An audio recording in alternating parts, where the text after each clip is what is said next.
Well, student, today I am going to discuss with you cohesion, beta. Cohesion. You are already familiar. You must be familiar with this.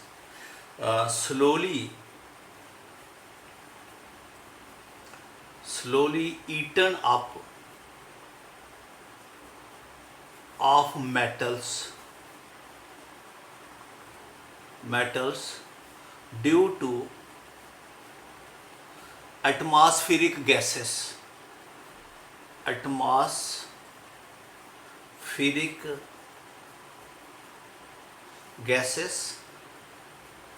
with the formation of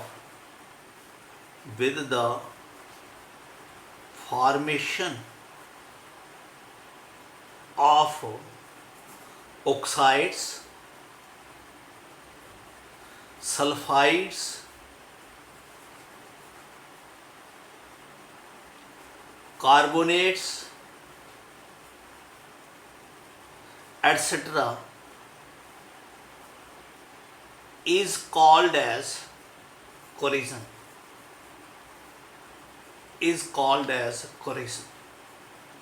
इसको corrosion बोलते हैं बेटा. ठीक है, very important बेटा. तो ये जो कोरिजन है, one of the main example is corrosion of iron.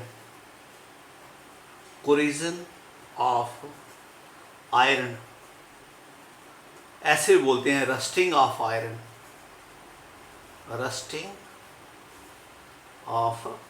Iron. तो ठीक है, आयरन का रस्ट बन जाता है. तो मैकेनिज्म इसका ये है, mechanism of corrosion of iron.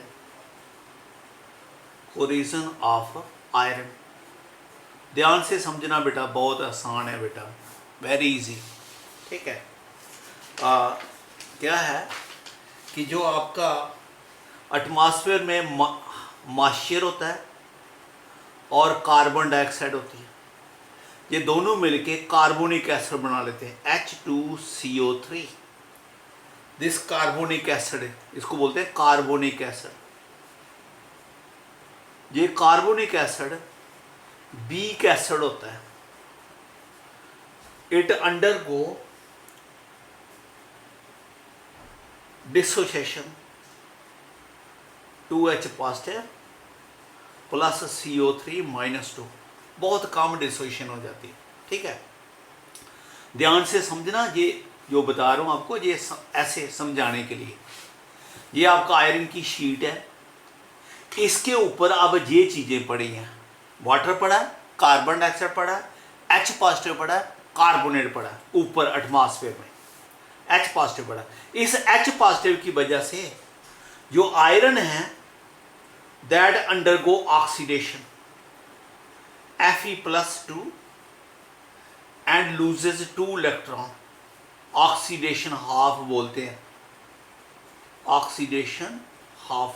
हम ये कहते हैं कि जो सेल का, जो आयरन का सरफेस है that behave as a cell, उसका एक एटम, उसकी ऑक्सीडेशन होगी. क्यों होगी है? क्योंकि ऊपर एटमॉस्फेयर में पॉजिटिव पड़ा. पॉजिटिव को क्या चाहिए? नेगेटिव इलेक्ट्रॉन चाहिए.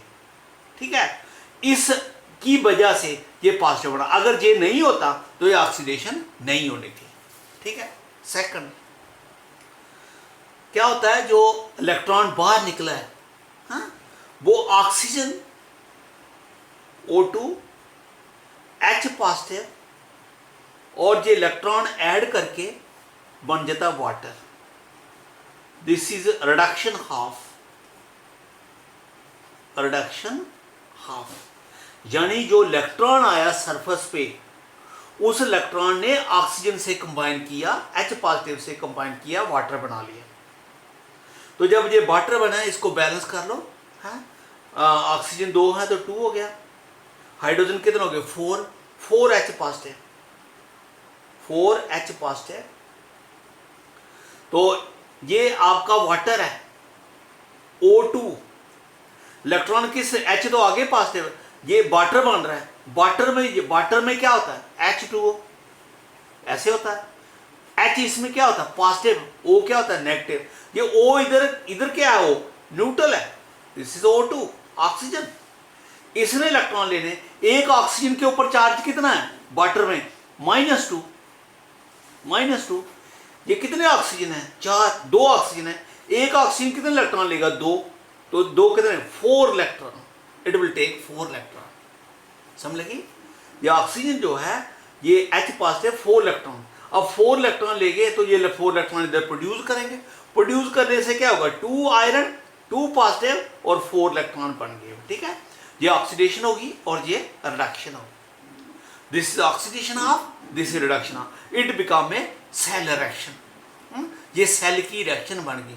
अगर आप चाहो तो दोनों को ऐड कर सकते हो, ओवरऑल रिएक्शन लिख सकते हो। ओवरऑल रिएक्शन, ओवरऑल रिएक्शन जरूरत नहीं है वैसे, अगर नहीं लिखनी तो रहने दो। ओवरऑल रिएक्शन में क्या होगा, ये इलेक्ट्रॉन और ये इलेक्ट्रॉन कैंसिल हो गए, और ये आपका क्या होगा 2 time Fe solid iron combined with oxygen JO2, और ये H positive 4 time H positive. ये H पॉजिटिव कहां से आया, बेसिकली ये H पॉजिटिव ही सब कुछ का कोरिजन का है।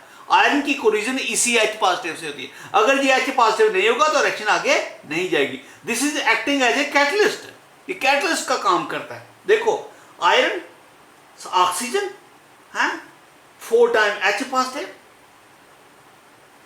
ये H पॉजिटिव जो है ये वाटर में प्रेजेंट है, एक्वस में, changes into 2 time Fe+2 and 2 molecule of water. This becomes the overall reaction. देखो अब आगे क्या हो रहा है, इसको अभी खत्म नहीं, इसको नेक्स्ट देखो क्या होता है।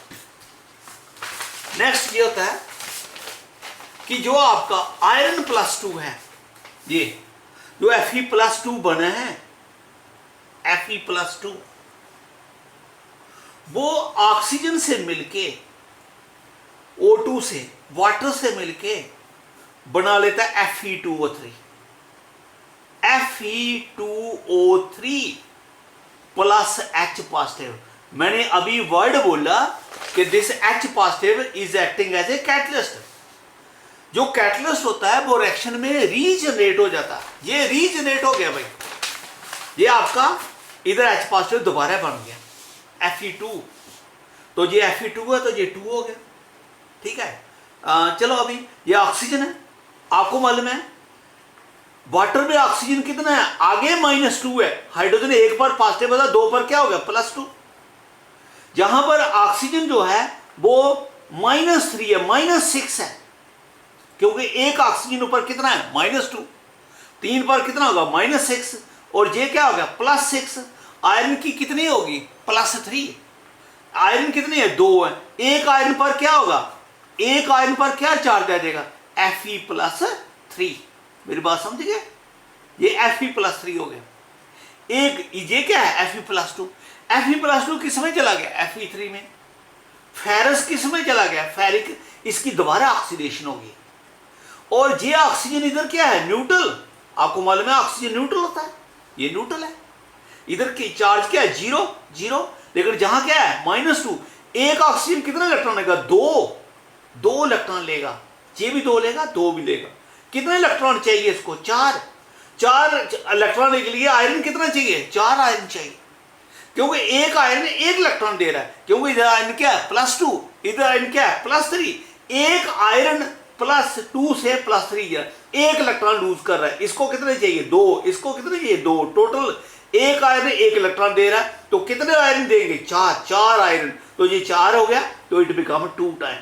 मेरी बात समझेंगे, ये फेरस है चेंज्ड इनटू फेरिक। समझा कि बेटा, ध्यान से सुनना मेरी बात, इसको बैलेंस करना है, इसको इसके हिसाब से बैलेंस आप इसके हिसाब से करना, याद रखना, क्योंकि ये नेगेटिव होना है, ये नेगेटिव को कौन पॉजिटिव कर रहा है, नेगेटिव को इसको इलेक्ट्रॉन कौन दे रहा है आयरन, तो आयरन +2 से कहां गया +3, तो 1 इलेक्ट्रॉन दे सकता है, तो इसको 4 चाहिए, 2 इसको 2 इसको, तो फिर ये 4 आयरन जो है इसको चेंज करते हैं, हो गया। ये ऑक्सीजन आपका इधर भी -2 है, इधर भी -2 है, हो गया। अब ऑक्सीजन कितने हो गए 6, ये कितने हो गए 2, तो वाटर फिर कितने हो गए 4, क्योंकि ऑक्सीजन 6 है, तो 6 3 जे है ना, 2 से मल्टीप्लाई 6 हो गया। जे आगे कितने हैं 2 और 4, ये 6 हो गया, और प्लस हाइड्रोजन कितने हो गए 8 H पॉजिटिव, जे H पॉजिटिव, इसको वापस मिल गए। आप कहेंगे सर इधर तो 4 थे, हैं 4 नहीं थे, आयरन कितने हो गए हैं 4, ये 4 चाहिए, मेरी बात समझे, आयरन कितने यूज हुए इधर 4, तो ये 4 चाहिए। चार्ज करने के लिए सारे को मल्टीप्लाई करने के बाद कितने से 2 से, 2 से तो H कितने हो जाएंगे 8, तो 8 H पॉजिटिव इधर प्रोड्यूस हो, कंज्यूम हो गए, 8 प्रोड्यूस हो गए। So this is acting as a catalyst, यानी H पॉजिटिव। वाटर अगर जे नहीं होता तो जे नहीं बनना था, अगर जे नहीं बनता तो जे नहीं बनना था, तो ये बेसिकली किसकी वजह से वाटर। अगर आपके एटमॉस्फेयर में मॉइस्चर बिल्कुल नहीं हो तो रस्टिंग ऑफ आयरन नहीं हो सकती। जितना मॉइस्चर ज्यादा होगा एटमॉस्फेयर में इतनी रस्टिंग ज्यादा होगी। आपने देखा बरसात के मौसम में, जो अभी मौसम खत्म हो रहा है, इसमें आयरन की रस्टिंग बहुत होती है, क्योंकि आयरन का एटमॉस्फेयर में आयरन मॉइस्चर बहुत ज्यादा होता है। समझ लगा बेटा। और ये Fe2O3 क्या करता है, ये Fe2O3 combine with certain molecule of water, ये फिक्स नहीं होता, वाटर का नंबर चेंज होता है, इसलिए एक्स ले लेते हैं। It gives you Fe2O3 x water, J rust बन गया बेटा, दिस इज रस्ट। जो आपका जेलो सा बनता है ना आयरन के सरफेस पर, वो इसका जे Fe2O3 एक्स वाटर हो गया बेटा। दिस इज मैकेनिज्म, बहुत आसान है, कंफ्यूज नहीं होना बुक से, जो मैंने बताया दिस इज सफिशिएंट। अब वाटर मिलके कार्बोनिक एसिड बन गया, H पॉजिटिव बना गया, आयरन +2 में चला गया, और जो +2 है जो इलेक्ट्रॉन निकले उसने मिलके वाटर बना लिया इलेक्ट्रॉन, और ओवरऑल ये रिएक्शन होगी, और आयरन +2 जो है वो ऑक्सीजन से मिलके दोबारा Fe2O3 बन गया। वाटर भी यूज होता है, वाटर ने H पॉजिटिव प्रोड्यूस कर दी, कैटलिस्ट वापस चला गया, Fe2O3 वाटर से मिलके रस्ट बना लिया। समझ लगी। नो बेटा, फैक्टर्स which increases कोरिजन, कौन कौन से फैक्टर हैं जिनसे कोरिजन बढ़ती है। Corrosion first is reactivity of metal, metal जितनी ज्यादा रिएक्टिव हो उतनी कोरिजन ज्यादा होती है बेटा। मेटल्स सब, सोडियम की ज्यादा होती है देन द आयरन, आयरन की ज्यादा होती है देन द गोल्ड। सोडियम बहुत रिएक्टिव है, ये तो हवा में रख दोगे तो 5 दिन में खत्म हो जाएगा, आयरन तो कम से कम मंथ ईयर चलाएगा। गोल्ड नहीं होगा बेटा, गोल्ड को रस नहीं लगता, इसकी कोरिजन नहीं होती, तो क्योंकि गोल्ड बहुत कम रिएक्टिव है, ये सबसे ज्यादा रिएक्टिव है, ये उससे कम है, तो रिएक्टिविटी ऑफ मेटल पर डिपेंड करता है। दूसरा, प्रेजेंस ऑफ इंप्योरिटीज, बेटा अगर आपका मेटल इंप्योर है तो तब कोरिजन होती है। Pure iron 100% pure iron, 100% pure iron does not undergo corrosion, undergo corrosion. Corrosion तभी होती है अगर उसमें इंप्योरिटी हो। समझा गई मेरी बात। तीसरा फैक्टर, ये तो आपको मालूम ही है, presence of air and moisture है। मॉइस्चर है तो तभी एयर में कार्बन डाइऑक्साइड से मिलेगा, फिर कार्बोनिक एसिड बनेगा, फिर H पॉजिटिव प्रोड्यूस होगा, तभी कोरिजन होगी। फोर्थ, ठीक है, स्ट्रेन्स इन मेटल, स्ट्रेन्स इन मेटल। आपको मालूम है जो लोग स्कूटर चलाते हैं, स्कूटी चलाते हैं, गाड़ी चलाते हैं, स्कूटर का आपका जो मिड गार्ड है, जो कवर लगा होता है, जहां डेंट पड़ जाएगा, ध्यान से सुनना क्या कह रहा हूं, जहां आपको स्कूटर का कहीं लग गया, आपको जहां डेंट पड़ गया, कोरिजन वहां होती है, क्योंकि स्ट्रेन, मेटल में स्ट्रेन होने की वजह से कोरिजन होती है। डेंट पड़ जाता है, डेंट की वजह से कोरिजन हो जाती है। अगर आपका सरफेस साफ है बिल्कुल तो कोरिजन के चांसेस ज्यादा हैं, जितने ज्यादा डेंट होंगे इतनी कोरिजन ज्यादा होगी। ठीक है। तो फिफ्थ है प्रेजेंस ऑफ इलेक्ट्रोलाइट्स। अगर इलेक्ट्रोलाइट्स ज्यादा होंगे तो कोरिजन ज्यादा होगी। मतलब ये आपका आयरन, 2 आयरन के पीस रख दिए हमने, एक में प्योर वाटर है, प्योर वाटर। दूसरे में समुद्र का सी वाटर है। समुद्र के पानी में आपको मालूम है इलेक्ट्रोलाइट्स होते हैं, सोडियम क्लोराइड होता है, सी वाटर। दोनों में आयरन पीस रख दो, अरे समुद्र वाले जो आयरन पीस है उसमें कोलिजन बहुत जल्दी होगी। तो जितना ज्यादा इलेक्ट्रोलाइट्स हो तो कंडक्टिविटी ज्यादा होगी, इलेक्ट्रॉन ज्यादा मूव करेंगे, इलेक्ट्रोलिसिस कोलिजन फास्ट हो जाएगी। No prevention of collision, prevention of collision. कई बार सिर्फ प्रिवेंशन पर क्वेश्चन आ जाता है, याद रखना, सिर्फ प्रिवेंशन पर क्वेश्चन आ जाता, how you can stop the collision. तो first is protecting layer, protecting layer से प्रोटेक्टिंग लेयर बना देते हैं, formation of protecting layer. Protecting layer कैसे कर सकते हो? पेंट कर सकते हो, सरफेस के ऊपर पेंट, ये सब मेटल है, इसके ऊपर पेंट की लेयर चढ़ा दोगे, पेंट की वजह से अब एयर जो है वो मेटल के कांटेक्ट में नहीं आ सकती। तो पेंट्स की है layer, oil layer, oil layer आपको मालूम है, अगर आयरन है उसके ऊपर आयरन लगा दो, आयल लगा दो, आयल, तो आयल लगने से वो आयरन की प्रोटेक्ट हो जाएगा, वो कोलिजन नहीं होगी। ठीक है, आयल की फिल्म लगा दो। हाँ? कोटिंग विद ए मेटल, किसी मेटल के साथ उसकी कोटिंग कर दो। मतलब ये आपका आयरन है, इसके ऊपर एल्युमिनियम चढ़ा दो, एल्युमिनियम चढ़ा दो, क्योंकि एल्युमिनियम की कोलिजन नहीं होती तो फिर आयरन की भी कोलिजन नहीं होगी। ठीक है। फोर्थ, कोई केमिकल की लेयर बना दो ऊपर, केमिकल लेयर। वो केमिकल लेयर जो है वो केमिकल लेयर है, लेयर बना दोगे, वो लेयर एयर को आयरन के कांटेक्ट में नहीं आने देगी। This is protecting layer. Second is sacrificial protection, sacrificial